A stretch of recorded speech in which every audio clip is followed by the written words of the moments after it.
I'm trying to get into this new topic,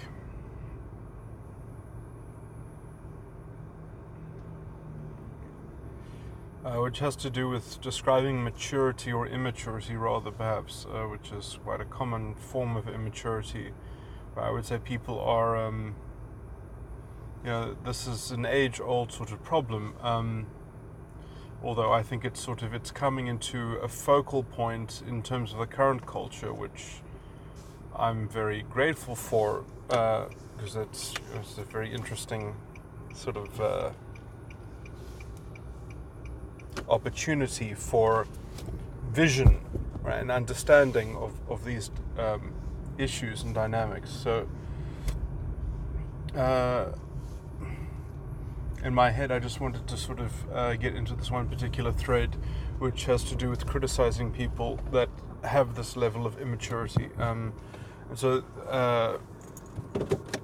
Or not criticizing them first, but characterizing them. So I think a good way to characterize them is that, or one of the ways to characterize them is that they are speaking to a presumably agreeable audience.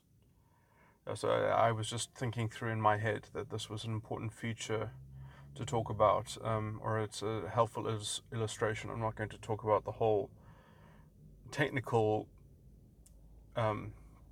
conceptual breakdown. I'm just going to talk about this illustration. So it's interesting that you can imagine that all of their dialogues, in effect, are not dialogues that they are directly engaging in the participant. They are directly entreating the audience. There is and I think that this might have something to do with the issue that they don't have a witness within themselves. They have an exterior, worldly sort of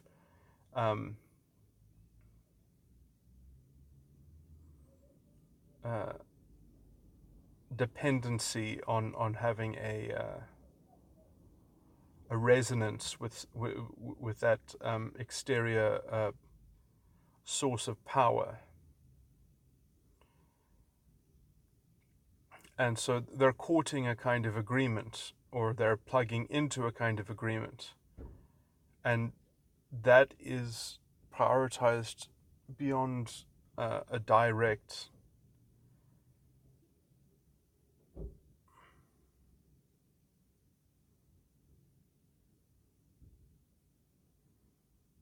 dialogue or exchange. And so it's interesting that the kinds of points that they might bring up in exchange are not for they do not inform part of a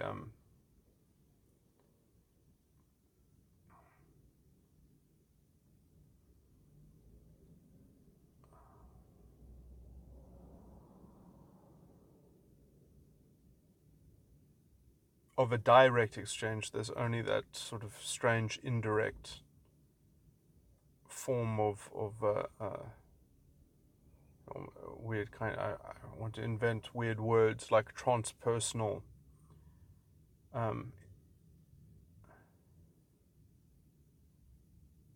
or simulated communication. Is this sort of this weird thing in which everything is an object of this exterior tabulation and categorization and reduction of reality. And there's this kind of this sort of presumed idea of just enforcing conformity with that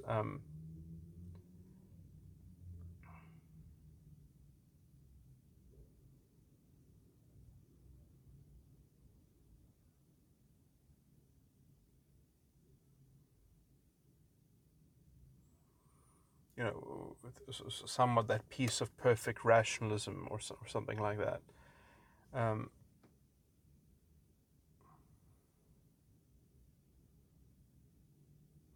Which really hinges on the idea that you can just sort of, there are some things that are known prior to everything else, and those things are not principles, they are facts.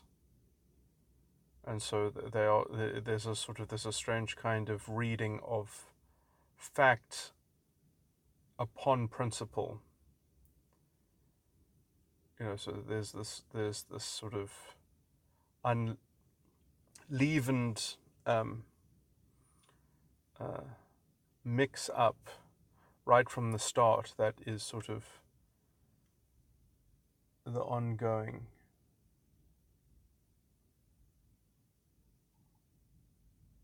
style of the enterprise. Let me think the other point to make around here. So I just wanted to point out that, this is why they don't get involved in debates, is because they're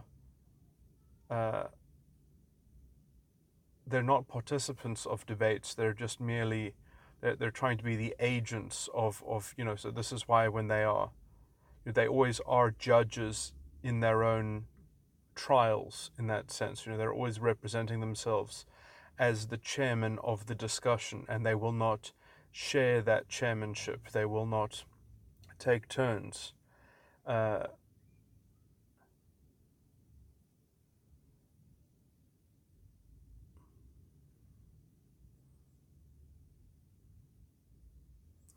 they will not discuss the rules.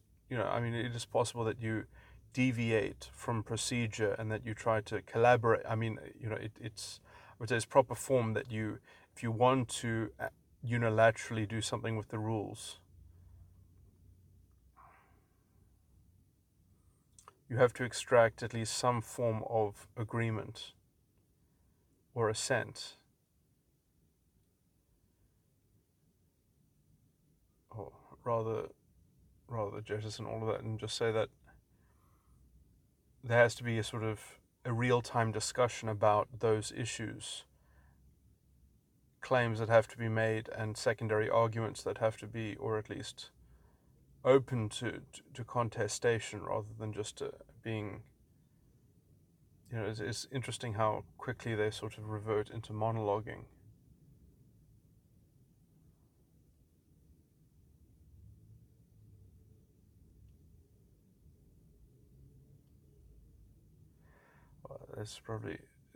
That's a bit fuzzy. I could be accused of monologuing. I guess the problem is really the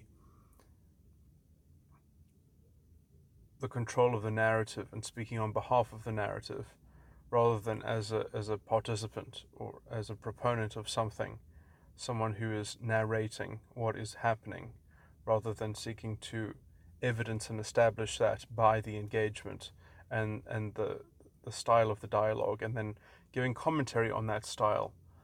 Instead, they don't give commentary, they give the final word. They don't make an argument, they just merely give oh, this appears to be, and their evidence is always just many people would feel that this appears to be, which is not the same as an argument, which is, it's sort of, it is, I would not even call, when I said evidence, that's not even evidence in the sense that I meant evidence. It's not,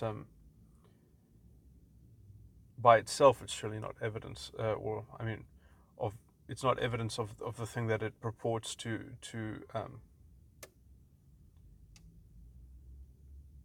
it's evidence of something, but it's not evidence of veracity. It's not an argument. Unless that evidence is presented with an argument as to why collections of feelings make something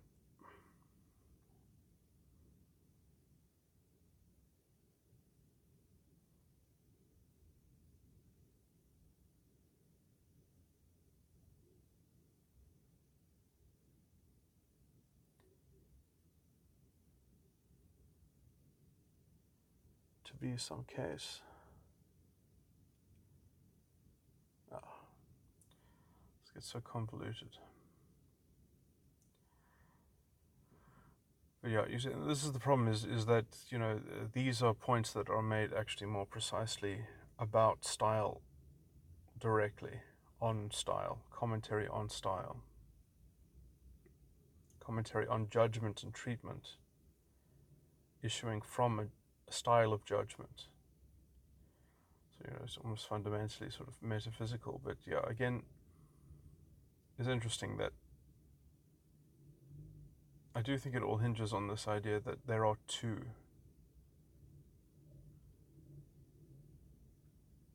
That I think is something where the vague notion of dualism and the importance of something like dualism comes from.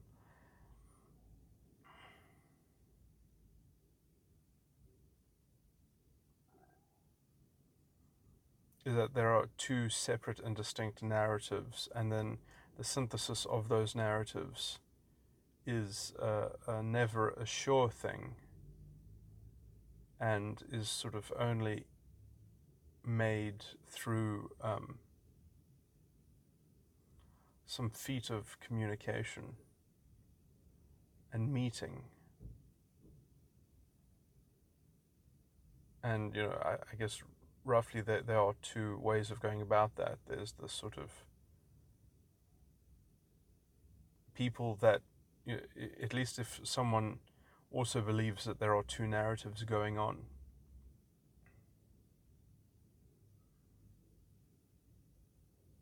then one can sort of seek to correspond and correlate consistency between how those narratives are separately informed. And then there can be a common grounding to a shared synthesis, or at least a communicated synthesis, which, is probably something to the property of consciousness itself, something akin to.